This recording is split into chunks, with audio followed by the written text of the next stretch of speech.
When it comes to trucks, Toyota's TRD Pro lineup is usually the one reserved more for off-roading than anything else, with all these different add-ons and upgrades that make the trucks a little more focused for off-road use versus on-road, but they have plenty of towing capability and a lot of people still end up towing with them. This is Out Motorsports, the channel for cars as you are. My name is Jake. I'm coming to you live from New Jersey Motorsports Park. Well, not live by the time you watch this, but in any case, we are here with the 2023 Toyota Tundra TRD Pro.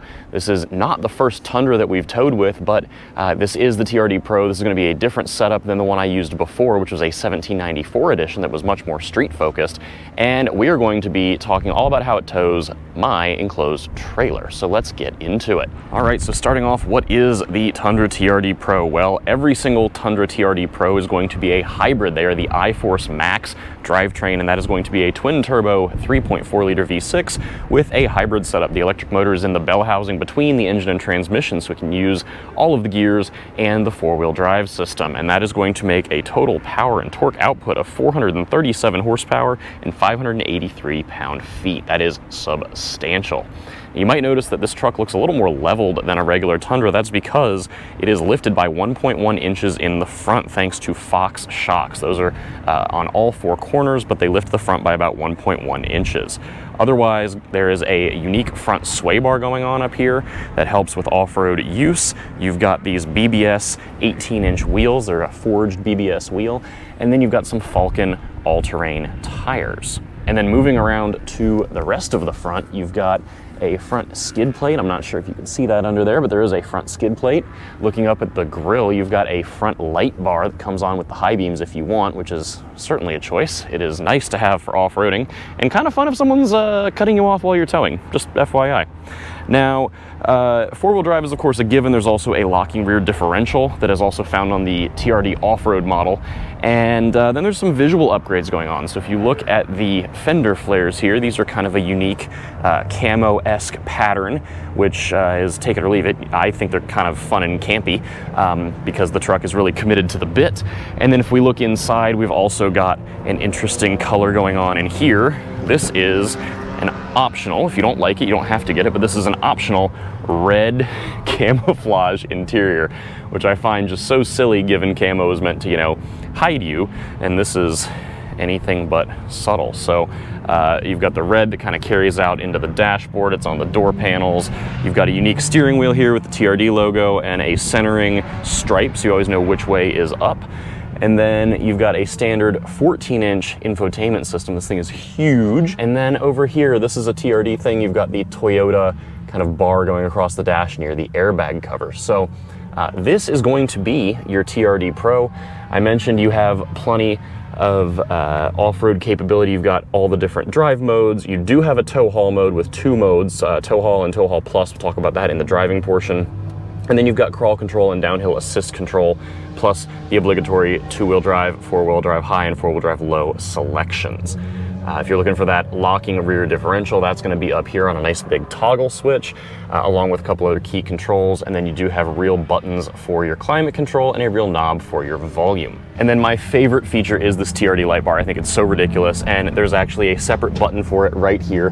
Like I said, this only works with the high beams on, but it has a separate button, and I just love that it just says light bar. It's just so cool. Now, before we move to the back, I want to pop over to the door jamb sticker here, because Toyota says these trucks have 1,600 pounds of payload, but as always, you have to look at the sticker in the door jamb, and this one has 1,355 pounds of payload, which is pretty much in line with what I would expect for a truck like this. Really, a lot of half tons are kind of at that 1,300 to 1,500 pound range. 1,600 is going to be in a perfect world with only certain options on the truck, but these are fairly loaded, so you're going to lose some payload there. Now, looking at the back of the truck, we do have a unique tailgate. This inlay costs a little extra, it's a few $100s. And then looking further down, you can see I've got my hitch installed. This is a Blue Ox Track Pro. It is a lovely hitch. I really like it. If you would like to purchase one or learn all about it, I'll put a link in the description here. But every Tundra TRD Pro is rated for 11,175 pounds of trailer weight, so plenty of trailer weight. You've got nice big spots for your safety chains here. And then moving up here, you do have a 7-pin connector and a 4-pin connector for your wiring. Now, it's important to note that these Tundras do not have the self-leveling rear suspension that you can get on some of the others, nor do they have adaptive shock. This is a different suspension setup than a lot of them are going to have, so you have to just think about that. I am running weight distribution and sway control on that hitch, which you should do when you're towing more than half of a truck's rated weight no matter what. In this case, given it's so soft, I really wanted to make sure I had that stuff set up. So let's get this truck hooked up, and then as soon as I finish my race, we'll get back on the road, head home to DC, and talk all about how this Tundra TRD Pro tows my enclosed trailer. And a quick note on the trailer, since we're over here, this one is mine. You can see my car hovering over there in the background. This is an aluminum trailer. It is a 20-foot box with a 4-foot V-nose up here. Distance from the hitch to the taillights is 27 feet. And it is all aluminum, like I said, with the car in it. It weighs just shy of 7,000 pounds. So I'm well within the Tundra TRD Pro's tow rating. And we will get everything hooked up here in just a second and hit the road. All right, so we are done racing for the weekend in the Tundra TRD Pro, heading home. Plenty of exciting little clips and moments coming, so be sure to check out Facebook and Instagram for those at Out Motorsports.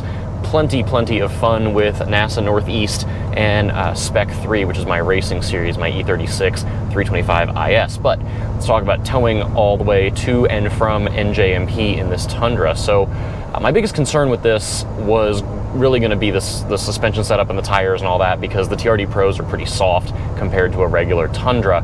And I do think this is soft. You know, the way this is handling my trailer is fine. Even when you're on the interstate, you know, passing trucks and everything, it's okay. But the regular Tundras do it better with the rear load leveling and the adjustable shocks, the adaptive variable suspension, I think they call it. So that would be my preference. This is doing an okay job of it, but I can't say it would be my first choice. If you really have to have a TRD Pro, it'll do it.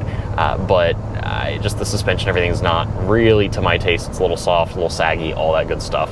But there's plenty more to talk about. So drivetrain wise, this being the hybrid, I really like it. I've driven the hybrid drivetrain in the Sequoia, which is also on this platform, the body on frame platform, and liked it there too. Obviously you've got a lot more wheelbase going on here, but the hybrid drivetrain is really nice. You've got that 3.4 liter V6 with 2 turbochargers and then the electric motor sandwiched in the bell housing. So we're coming up on a stop sign here, and if we, well, maybe I'm not stopping, but I'm slowing down. So either way, let me get through this curve and then I will show you the gauge cluster, because it gives you a really nice towing set of gauges where you can see some of your temperatures and then also what the truck is doing. So if we take a look here, you have your gauges on the right, to the right of the tachometer. You see you've got an I-force gauge and a max gauge. The I-force gauge is your turbochargers, that's your boost, and then max is how much battery or electric motor assist is being used. So you can see as I give it more throttle, it kind of does both, and then if I lift, it kind of does different, and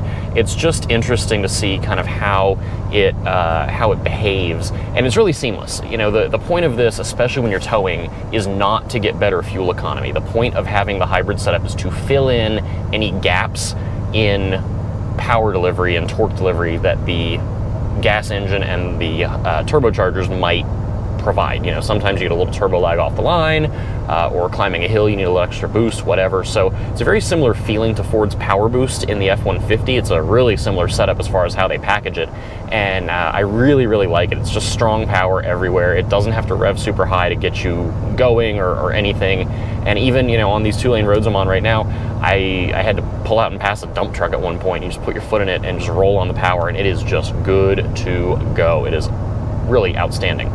Now, as far as stopping this all, once you get rolling, you do have a built-in trailer brake controller here, so it's down by your knee. Again, it's right here, you can see it there. So that is easy to set up, easy to deal with. You can set the whole trailer parameter, you know, settings in the gauge cluster when you first plug it in, and, you know, tell it how many axles, what type of brakes, how much it weighs, that sort of thing. And then you do have blind spot monitoring on the mirrors, and that is nice because this one does not have the tow mirrors, it just has regular mirrors, if you can see out there. So they're not the big kind of elephant ears, but they are still pretty useful. I can see just fine, and it automatically figures out how long the trailer is, and you can pull that up in the cluster on the left side if you really care to see it. And in this case, it did accurately figure out my trailer is 27 feet from hitch to taillights. So that is a really nice thing to have going on if you, you know, are on the highway in particular. And then braking performance in general is perfectly fine. Obviously the brakes are plenty big on this thing, and then you've got your trailer brakes too, so it's doing a really nice job in that regard. And then steering is the only other thing as far as like how this handles a trailer. The steering is fine. It's not like it's too light, like I've got way too much weight on the tongue and, you know, the nose is all popped up or anything, but I just, in theory, I just really don't love the fact that I've got the weight set up properly, I've got the right tongue weight and all that. You know, I tow this trailer with a Porsche Cayenne and I've got tongue weight set up for that. So it's got, you know, not a ton, all things considered, and it still just squats. It's so soft. So I'm not a fan given how well the regular Tundra tows by comparison. Now, one thing I don't love about this whole setup, as you're slowing down, if you're on the brakes, the transmission in tow haul mode does not have any real great downshift logic, which kind of bums me out. That is something I talked about in the last Tundra. I've talked about it with the Sequoia, the Lexus LX. All these Toyotas are not really programmed to my taste for downshift logic. I wish they would do a little more and give you some more engine braking. It would be super nice.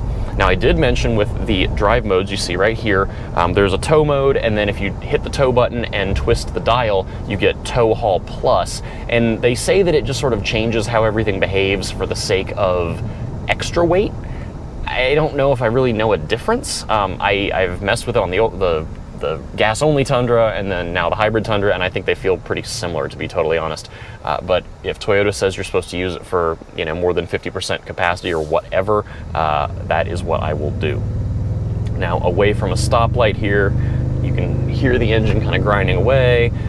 Flip this around so you can kind of see what I'm doing. We're getting on the interstate, and we're getting on New Jersey Turnpike. This will be fun. Ooh, I see a Ram with way too much tongue weight down there. So let's see how this feels as we get up to speed.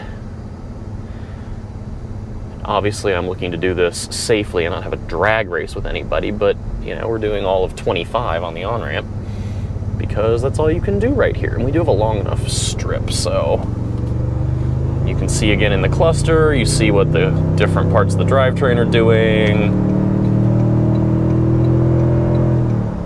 And just really not a lot of effort. It's easy. The truck is happy with this much weight. And like I said, this is about 7,000 pounds is what I tell people. It is not near the truck's capacity. Would I tow near the truck's stated capacity of 11,000 and change? No. I think if you're gonna be pulling that much, at bare minimum, you need to not have a TRD Pro. You need something stiffer. So that's to say a regular, you know, Tundra like SR5 or Limited or Platinum or whatever. 7,000 pounds is doing just fine. I would still be careful. And then other things, just, you know, if you're towing, you're spending a lot of time in the cabin. This is the same cabin as all the other Tundras. Obviously, it's got leather, heated and ventilated seats. It's got the giant infotainment screen, like I mentioned. You can see it right here. It's got the upgraded JBL sound system, which is actually pretty good. It's got dual zone climate. The one thing I don't love about this interior is just the dashboard feels really high.